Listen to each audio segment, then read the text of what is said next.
दोस्तों, कहानी की शुरुआत मार्स ग्रह से होती है, जहां पर अर्थ के कुछ साइंटिस्ट ये पता करने के लिए गए हुए थे कि मार्स पर जिंदगी मुमकिन है या फिर नहीं। और इन्हीं साइंटिस्ट में हम विंसेंट और लेन को देखते हैं, जो कि एक रोवर यानी कि मार्स पर सफर करने वाली गाड़ी में बैठकर अपने साथियों के पास जा रहे थे। तभी इनके सामने एक काफी बड़ा तूफान आ जाता है, लेकिन ये रोवर इस तूफान को बड़ी आसानी से पार कर लेती है। और अब विंसेंट और लेन अपनी एक साथी किम के पास आते हैं, जो कि मार्स की जमीन से मिट्टी के कुछ सैंपल्स ले रही थी। मगर इन्हें 6 महीने मेहनत करने के बाद भी कुछ भी नहीं मिलता है, जिससे इन्हें पता चलता है कि मार्स पर जीवन संभव नहीं है। और अब विंसेंट भी किम से कहता है कि हमारे अर्थ वापस जाने का टाइम भी हो गया है। और ये बात सुनकर किम को काफी गुस्सा आता है। इसी वजह से किम विंसेंट और लेन से काफी रूडली बात करने लगती है। अब इसके बाद ये तीनों अपने दूसरे साथियों के पास जाने लगते हैं। वहीं दूसरी तरफ हम कुछ और साइंटिस्ट को देखते हैं, जिन्हें अब अरोरा नाम के स्पेस स्टेशन का मैसेज मिलता है। और इन्हें पता चलता है कि अरोरा की स्पेसशिप इन्हें एक दिन बाद लेने आएगी और अब इन्हें मार्स पर एक और दिन बिताना होगा। यहाँ पर अब एक साइंटिस्ट मार्को कैप्टन के पास आता है और उससे कहता है कि मुझे बाहर जाना है। इस पर कैप्टन मार्को से ऐसा करने से मना करता है और कहता है कि मिशन अब बंद हो चुका है, इसलिए तुम्हारा बाहर जाने का कोई भी फायदा नहीं होगा। इस पर मार्को कैप्टन से कहता है कि मुझे बस बाहर जाकर एक डिवाइस को फिक्स करना है। ये बात सुनकर कैप्टन मार्को को शेल्टर के बाहर जाने की परमिशन दे देता है और उससे अपने एक साथी को भी ले जाने के लिए कहता है। इसके बाद मार्को अपने साथी हैरी को लेकर शेल्टर के बाहर जाने लगता है। यहाँ विंसेंट, लेन और किम भी मार्को को बाहर जाते हुए देखते हैं और काफी हैरान होते हैं। उन्हें समझ नहीं आता कि मार्को अब बाहर क्यों जा रहा है। इस तरफ विंसेंट का एक फ्रेंड उससे अब बात करता है और कहता है कि हमारे 6 महीने काम करने के बाद भी हमें कोई सफलता नहीं मिली, कहीं तुम इस चीज से दुखी तो नहीं होना। इस पर विंसेंट मना करता है और कहता है कि मैं इस काम से दुखी नहीं हूँ, बल्कि मैं तो काफी खुश हूँ। यहीं अब किम को भी मार्को के ऊपर शक हो गया होता है कि आखिर वो अचानक से बाहर क्यों गया। और अब किम मार्को का कंप्यूटर चेक करने लगती है। यहाँ पर डॉल्बी नाम की एक लड़की और लेन दोनों किम को ऐसा करने से मना करती हैं, मगर किम अब किसी की भी नहीं सुनती और वो कंप्यूटर को चेक करती है, जिससे अब किम को पता चलता है कि मार्को को बाहर मार्स पर कुछ लाइफ फॉर्म्स जो कि बैक्टीरिया के रूप में हैं, वो मिली हैं। और इससे इन्हें पता चल जाता है कि मार्स पर लाइफ फॉर्म मौजूद है। ये सब देखकर ये समझ जाते हैं कि मार्को इन सभी चीजों को इसलिए छुपा रहा था क्योंकि वो सब क्रेडिट खुद ही लेना चाहता था। ये बात सुनकर अब कैप्टन भी काफी हैरान होते हैं। वो मार्को के रोवर में कॉल करके उससे बात करने की कोशिश करते हैं, लेकिन कॉल मार्को का साथी हैरी उठाता है और कैप्टन उससे मार्को को लेकर वापस आने के लिए कहते हैं। इस तरफ मार्को भी उन्हीं बैक्टीरिया के सैंपल ले रहा होता है और अब मार्को को वह सैंपल मिल जाते हैं, जिन्हें देखकर मार्को काफी खुश होने लगता है। मगर तभी यहाँ की जमीन टूटती है और मार्को सीधा एक नीचे हॉल में गिर जाता है, जो देखकर हैरी काफी डर जाता है। वो मार्को को बचाने की कोशिश करता है, लेकिन मार्को काफी नीचे जा चुका था और हैरी उसे बाहर नहीं निकाल पाता।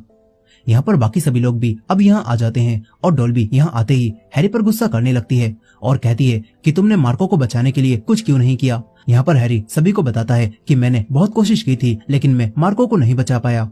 यहाँ पर अब कैप्टन डॉल्बी को शांत करा देते हैं और कहते हैं कि हमें मार्को को बचाने के लिए पहले अपने बेस पर वापस जाना होगा और फिर तैयारी करके हम मार्को को यहाँ बचाने आएंगे। ये बात सुनकर हैरी यहीं पर रुकने के लिए कहने लगता है ताकि वो मार्को की इन्फॉर्मेशन कैप्टन को दे सके, मगर डॉल्बी उसे ऐसा करने से मना कर देती है और खुद यहाँ रुकने के लिए कहने लगती है। जिसके बाद ये सभी लोग डॉल्बी को यहाँ पर छोड़कर बेस पर आ जाते हैं और बाकी सभी लोगों को भी सिचुएशन बताते हैं, जो सुनकर किम को तो कोई भी फर्क नहीं पड़ता। वो सभी से कहती है कि मार्को ने खुद ही अपने आप को मुसीबत में डाला है, इसलिए वो मरे या फिर जिए, हमें इससे कोई मतलब नहीं। ये बात सुनकर हैरी को किम के ऊपर काफी गुस्सा आने लगता है, लेकिन कैप्टन इन दोनों को शांत करा देते हैं।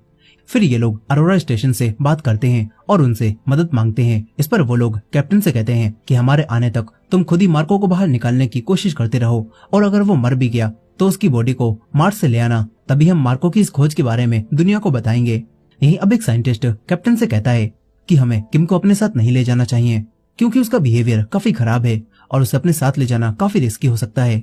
वहीं दूसरी तरफ डॉल्बी अब हॉल के अंदर मार्को को ढूंढने की कोशिश करने लगती है और नीचे कुछ दिखाई ना देने पर डॉल्बी काफी दुखी हो जाती है। उसे कुछ भी समझ नहीं आता कि वो क्या करे और इसलिए डॉल्बी अब खुद ही हॉल में जाकर मार्को को ढूंढने का फैसला करती है। वो रोवर से बाहर निकलने लगती है, मगर तभी अचानक से उसके सामने कोई खतरनाक चीज आ जाती है, जो देखकर डॉल्बी अचानक से डर जाती है। अब थोड़ी देर बाद विंसेंट, कैप्टन और बाकी सभी लोग यहाँ पर आते हैं, लेकिन यहाँ पर इन्हें अब डॉल्बी नहीं मिलती, जो देखकर इन्हें लगता है कि डॉल्बी हॉल के अंदर मार्को को बचाने गई होगी। इसलिए अब विंसेंट भी नीचे हॉल में जाकर मार्को को ढूंढने का फैसला करता है और फिर विंसेंट एक रस्सी बांधकर नीचे जाने लगता है। नीचे विंसेंट को अजीब तरह का बैक्टीरिया दिखाई देता है जो कि काफी तेजी से फैल रहा था, लेकिन विंसेंट अभी इस चीज पर ज्यादा गौर नहीं करता और आगे बढ़ने लगता है। लेकिन अब यहाँ पर विंसेंट को उसका पास्ट सताने लगता है और उसे ऐसा लगता है जैसे वो स्पेस में कहीं पर अटक गया हो। और ये देखकर विंसेंट की हालत खराब होने लगती है और ये देखकर बाकी सभी साइंटिस्ट विंसेंट को हॉल के ऊपर खींच लेते हैं और कैप्टन विंसेंट को होश में लाते हैं। तभी इनका एक साथी रॉबर्ट इन्हें बताता है कि मुझे 2 लोगों के फुटप्रिंट्स मिले हैं जो कि बेस की तरफ जा रहे हैं। और ये बात जानकर कैप्टन हैरान रह जाते हैं। वो सोचते हैं कि इस जगह पर तो कोई भी दूसरा इंसान नहीं था और अगर ये फुटप्रिंट्स मार्को और डॉल्बी के हैं तो फिर वो लोग लोवर से बेस में जाने के बजाय पैदल क्यों गए हैं। ये बात कैप्टन को काफी अजीब लगती है। वहीं दूसरी तरफ किम और हैरी बेस में ही होते हैं और तभी ने बेस के बाहर किसी के होने के सिग्नल मिलते हैं, जो देखकर हैरी को लगता है कि बाहर उसका कोई साथी आया होगा। यहाँ पर हैरी डोर के पास आता है और बिना सोचे समझे डोर खोल देता है और तभी मार्को अंदर आता है। और हैरी जब मार्को का हेलमेट हटाता है तो देखता है कि मार्को का चेहरा अजीब सा हो गया है और मार्को अब एक एलियन की तरह बनने लगा होता है। ये देखकर हैरी काफी डर जाता है और तभी मार्को एक ड्रिल मशीन उठाकर हैरी पर हमला कर देता है। इससे हैरी काफी ज्यादा घायल हो जाता है। यहाँ पर हैरी किसी तरह से अलार्म बजाता है, जो सुनकर किम भी यहाँ पर आ जाती है। मगर तभी यहाँ पर डॉल्बी आती है, जो कि मार्को के काटने की वजह से बिल्कुल मार्को की तरह बन गई थी और वो भी किम को पकड़ने लगती है। वहीं दूसरी तरफ कैप्टन अब सभी लोगों के साथ बेस पर आने लगते हैं और हैरी से कांटेक्ट करने की कोशिश करते हैं। ये देखकर अब हैरी अपनी घायल हालत में ही कैप्टन और बाकी सभी लोगों से मदद मांगता है और कैप्टन को भी यहाँ बेस पर खून पड़ा हुआ दिखाई देता है, जो देखकर कैप्टन काफी हैरान रह जाते हैं। इस तरफ डॉल्बी भी अब किम के ऊपर हमला करते समय खुद को मिरर में देखती है और अपने आप को इस हालत में देखकर डॉल्बी काफी हैरान रह जाती है। वो इस वक्त अपने काबू में नहीं थी। अब इसके बाद कैप्टन भी डॉल्बी और मार्को को एलियन की तरह बना हुआ देखते हैं, जो देखकर कैप्टन तुरंत ही किम को यहाँ से भागने के लिए बोलते हैं और किम बेस के बाहर सभी लोगों के पास आ जाती है। यहाँ मार्को भी अब कैप्टन पर हमला करता है और उन्हें घायल कर देता है, लेकिन कैप्टन किसी तरह से बेस से बाहर निकल जाते हैं। इसके बाद यहाँ पर किम सभी लोगों को मार्को और डॉल्बी की हालत के बारे में बता देती है और कैप्टन के बेस से बाहर आने के बाद किम बेस को लॉक करके मार्को और डॉल्बी को यहीं पर बंद कर देती है। अब तभी विंसेंट भी मार्को को देखता है और काफी ज्यादा हैरान रह जाता है।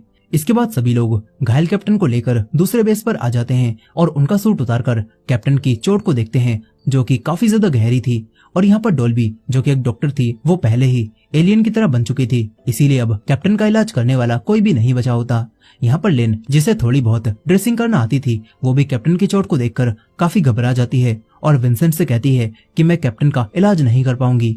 यहाँ पर कैप्टन की हालत अब और खराब होने लगती है और वो सभी से कहते हैं कि मैं काफी अजीब सा फील कर रहा हूँ, मुझे काफी ज्यादा प्यास लग रही है। और ये बात सुनकर रॉबर्ट कैप्टन को पानी पिलाने लगता है, मगर तभी कैप्टन भी अपना आपा खो बैठते हैं और रॉबर्ट पर हमला करके उसका गला दबाने लगते हैं। लेकिन यहाँ पर विंसेंट और बाकी सभी लोग रॉबर्ट को छुड़ा लेते हैं और कैप्टन को शांत कराने की कोशिश करते हैं, मगर यहाँ पर कैप्टन की डेथ हो जाती है और ये देखकर सभी लोग काफी दुखी हो जाते हैं। मगर इन सभी में किम ये बात समझ चुकी थी कि कैप्टन भी अब मार्को और डॉल्बी की तरह ही दोबारा जिंदा होकर इनके ऊपर हमला करने लगेंगे। इसीलिए अब किम कैप्टन के हाथ पैर बांध देती है और फिर किम सभी को कैप्टन के मार्को की तरह बनने के बारे में बताती है, जो बात सुनकर रॉबर्ट काफी डर जाता है और सभी से कहता है कि मेरी बेटी अर्थ पर अकेली होगी, मुझे यहाँ पर इस तरह नहीं मरना। ये बात बोलकर रॉबर्ट यहाँ पर रोने लगता है और ये लोग यहाँ पर बात कर ही रहे थे कि तभी इन्हें पता चलता है कि मार्को और डॉल्बी बेस को तोड़कर वहां से बाहर निकल गए हैं और वो अब इनकी तरफ ही आने लगे हैं। ये बात जानकर विंसेंट सभी से कहता है कि मैं बेस में बने हुए एक अंडरग्राउंड रास्ते से दूसरे बेस में जाऊंगा और फिर अरोरा स्पेस स्टेशन से बात करके मदद बुलाऊंगा। यहाँ पर विंसेंट ये बात बोल ही रहा था कि तभी वो देखता है कि मार्को अब बेस के बाहर आ चुका है और यहाँ पर मार्को डोर तोड़ने की कोशिश कर रहा होता है। ये देखकर विंसेंट तुरंत ही अंडरग्राउंड रास्ते से दूसरे बेस में जाने लगता है ताकि वो यहाँ पर मदद बुला सके। लेकिन अब तभी मरे हुए कैप्टन की बॉडी भी अचानक से मूव करने लगती है और ये देखकर सभी लोग हैरान रह जाते हैं।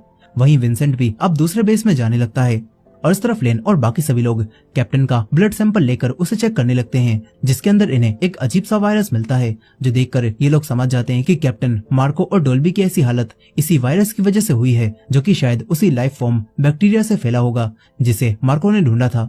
और अब मार्को, डॉल्बी या फिर कैप्टन जिसे भी काटेंगे वो भी इन्फेक्टेड होकर इसी तरह के बन जाएंगे। इस तरफ विंसेंट आगे बढ़ ही रहा था कि तभी उसे दोबारा से अजीब अजीब से हेलुसिनेशंस आने लगते हैं। उसका पास्ट उसे याद आने लगता है, जिस वजह से उसकी हालत खराब हो जाती है। मगर तभी यहाँ पर लेन विंसेंट से बात करती है, जिससे विंसेंट को हिम्मत मिलती है और विंसेंट दूसरे बेस पर आ जाता है। वहीं दूसरी तरफ लेन, किम और रॉबर्ट ये तीनों मिलकर अब इस वायरस का एक टेम्पररी एंटीडोट बनाते हैं और उसे कैप्टन की बॉडी में इंजेक्ट कर देते हैं, जिससे अब कैप्टन बुरी तरह से तड़पना शुरू कर देते हैं। मगर फिर कैप्टन अचानक से शांत हो जाते हैं और इन्हें लगता है कि इनका एंटीडोट काम कर गया। वहीं दूसरी तरफ विंसेंट भी अब दूसरे बेस पर आकर अरोरा स्पेस स्टेशन से बात करता है और मदद बुलाने की कोशिश करने लगता है। मगर तभी यहाँ पर बेस की लाइट अचानक से चली जाती है। इस तरफ रॉबर्ट और किम भी मार्को और डोल्बी को बेस के बाहर ही रोकने के लिए बेस का डोर लॉक कर देते हैं। मगर अब तभी इन्हें पता चलता है कि कैप्टन के ऊपर उसी एंटीडोट का असर ज्यादा देर तक नहीं हो पाया और उनका वायरस फिर से बढ़ने लगा है। यहाँ पर कैप्टन की बॉडी फिर से मूव करने लगती है और वहीं दूसरी तरफ विंसेंट उसी बेस में होता है और यहाँ पर अब उसके पास उसका दोस्त हैरी आ जाता है, जो कि पहले ही इन्फेक्टेड हो गया था और वो विंसेंट पर हमला करता है। लेकिन विंसेंट उसे पीट कर यहाँ से भागकर दोबारा लेन और बाकी सभी के पास आने लगता है। विंसेंट बेस में बाकी सभी के पास आ जाता है, मगर तभी हैरी भी बेस के अंदर आने लगता है और इन लोगों पर हमला कर देता है। यहाँ पर किम हैरी को रोकने के लिए उस पर किसी तरह का एसिड फेंकने लगती है और सभी लोगों को यहाँ से निकल जाने के लिए कहती है। और तभी हैरी भी किम पर हमला करने लगता है। ये देखकर रॉबर्ट किम को बचाने की बजाय उसे यहीं पर बेस में लॉक कर देता है और यहाँ से भाग जाता है। वो लेन और विंसेंट से कहता है कि किम भी इन्फेक्टेड हो गई थी। इतना बोलकर रॉबर्ट बेस के डोर पर पड़ी हुई डोल्बी को मारने लगता है, मगर विंसेंट उसे ऐसा करने से मना करता है और बेस के बाहर ले जाने लगता है। तभी डोल्बी भी इनके ऊपर हमला करती है और लेन को घायल कर देती है। मगर विंसेंट किसी तरह से लेन को भी बेस के बाहर लेकर आ जाता है और अब ये तीनों एक रोवर में आ जाते हैं और यहाँ से भाग जाते हैं। यहाँ पर रोवर में आने के बाद विंसेंट लेन का इलाज करता है और उसे भी इन्फेक्शन का एंटीडोट लगा देता है, ताकि डोल्बी के हमला करने की वजह से लेन को कोई भी इन्फेक्शन ना हो। मगर अब तभी अचानक से इनके रोवर की पावर डाउन होने लगती है और वो बंद भी होने लगता है। ये देखकर रॉबर्ट विंसेंट और लेन को बताता है कि इस रोवर से हम लोग ज्यादा दूर तक नहीं जा पाएंगे, इसके अंदर ज्यादा पावर नहीं बची है। साथ ही यहाँ पर रॉबर्ट इन दोनों से कहता है कि हमारे पास ही में एक दूसरा रोवर भी है जो कि फुल चार्ज है और हमें बस उसके पास जाना होगा। इतना सुनकर विंसेंट, लेन और रॉबर्ट तीनों अपने रोवर से दूसरे रोवर के पास आ जाते हैं और अब विंसेंट दूसरे रोवर को चेक करने के लिए जाने लगता है। मगर तभी रॉबर्ट विंसेंट को वहां जाने से मना कर देता है और खुद दूर खड़े हुए रोवर के अंदर आ जाता है। फिर यहाँ पर आने के बाद रॉबर्ट विंसेंट से कहता है कि तुम्हारी साथी लेन अब इन्फेक्टेड हो चुकी है और मैं नहीं चाहता कि वो हमारे साथ अर्थ तक जाए और वहां पर भी ये इन्फेक्शन फैला दे, इसलिए उसे यहीं पर रहना होगा। लेकिन यहाँ पर विंसेंट लेन को अकेला छोड़ने से मना करने लगता है और फिर वो दूसरे रोवर के पास भी आने लगता है। मगर अब रॉबर्ट उस रोवर को दूर लेकर यहाँ से भाग जाता है और अब तभी इनके इन्फेक्टेड साथी भी इनकी तरफ ही आने लगते हैं। ये देखकर विंसेंट अपने रोवर को यहाँ से आगे बढ़ाता है। साथ ही अब लेन को भी ये समझ आ जाता है कि ये सब उसी की वजह से हो रहा है और ये सोचकर लेन को काफी बुरा लगता है। अब इसके बाद अगले दिन जब विंसेंट की आंख खुलती है तो वो देखता है कि लेन रोवर में नहीं है, जो देखकर विंसेंट काफी घबरा जाता है। तभी विंसेंट को लेन के फुटप्रिंट्स दिखाई देते हैं। विंसेंट रोवर से उन फुटप्रिंट्स का पीछा करता है और उसे दूर जाने पर लेन दिखाई देती है, जो कि अकेले कहीं पर जा रही थी। यहाँ पर लेन विंसेंट से इसीलिए दूर जा रही होती है क्योंकि वो इन्फेक्शन से बेकाबू होकर विंसेंट को खत्म नहीं करना चाहती थी और न ही वो ये चाहती थी कि विंसेंट उसकी वजह से यहाँ पर अटक जाए।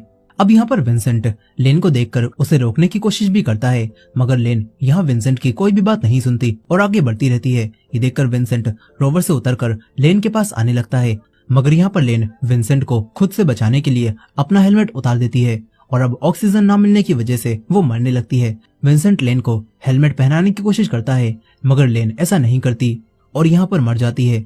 ये देखकर विंसेंट काफी ज्यादा रोता है, मगर अब तभी लेन इन्फेक्शन की वजह से दोबारा से जिंदा हो जाती है और विंसेंट पर हमला कर देती है। ये देखकर अब विंसेंट को ना चाहते हुए भी लेन को मारना पड़ता है और विंसेंट लेन को खत्म कर देता है। इसके बाद विंसेंट को एक स्पेसशिप दिखाई देती है जो कि अरोरा स्पेस स्टेशन से इन्हें लेने आई हुई थी और यहाँ पर विंसेंट उस स्पेसशिप के पास जाने लगता है।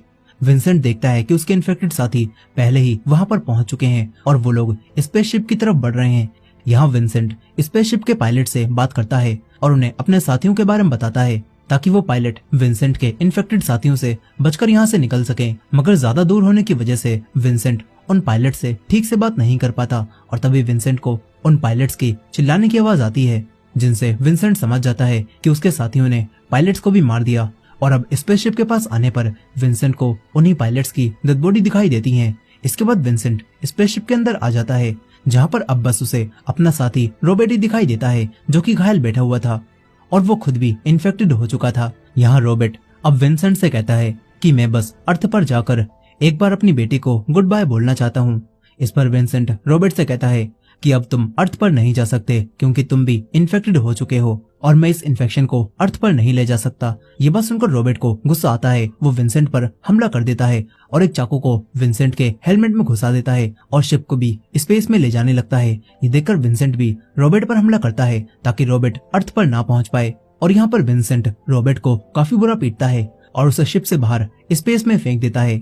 इसके बाद विंसेंट अरोरा स्पेस स्टेशन से बात करता है और उन्हें बताता है कि मार्स पर आने के इस मिशन में मेरे सारे साथी इन्फेक्टेड होकर मर चुके हैं और अब शायद मैं भी इन्फेक्टेड हो चुका हूँ, इसीलिए मैं भी वापस नहीं आ पाऊंगा। साथ ही विंसेंट इन्हें बताता है कि शिप में अब बस थोड़ा ही फ्यूल बचा हुआ है और इसके बाद मैं शिप में ही खत्म हो जाऊंगा। इतना बोलते हुए ही विंसेंट स्पेस में कहीं चला जाता है और इसी एंडिंग के साथ ये कहानी यहाँ पर खत्म हो जाती है।